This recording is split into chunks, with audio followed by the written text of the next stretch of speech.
But I'll note your objection for the record, okay? Of course. No, All right. I appreciate your kindness. Can I have 2 more statements for this, though? If you don't mind. I understand the ruling. I just want to make 2 more statements. Yes. Okay, thanks. First one is, I don't know how the state can say I was going to, or anyone, maybe I shouldn't speak for other people. I never had a conversation with the prosecution that I would ever cross-examine a witness on a coerced guilty plea. You made a proffer, that's all. I mean, I don't think we need to spend more time with it, but well, I'm good. That they took the wind out of the sails. I never, ever was going to do that. Number 2, based upon your ruling, I understand it, and I'd just like you to, I'm going to move for a mistrial because I can't cross in it. If it's denied, can you just do what I've been doing? Just I'll deny the motion for mistrial. I'll go ahead and grant you, I will note that you've asked again for mistrial before the positing of the next question, which you've done. All right.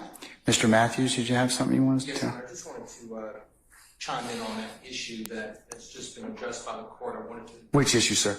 That the Honorable Mr. Steele addressed with the court. Which one? The guilty plea. Okay. Or lack thereof. Okay. So essentially, Your Honor, when the state had Agent Racy on the stand, they started with the jail call. They played the jail call, give you a Porsche and a $250,000. Then they identified this person shot. What did you hear him say?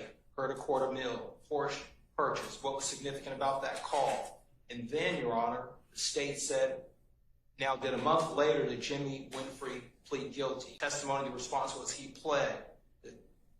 Mr. Steele made an ask to approach. We approached. He made his points at the bench.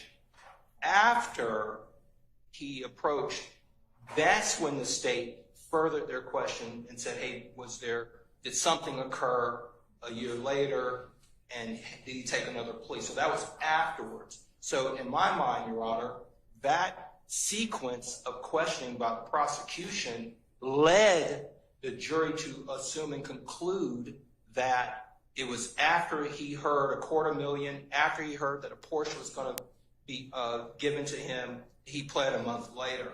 And I don't think we can unring that. And again, the Winfrey versus State, what Mr. Steele is saying, which I tend to agree with, is that after that Supreme Court reversed that plea, it was not a plea. It was not a guilty plea on that date when he initially pled a month later, because it was reversed. And it was reversed because the United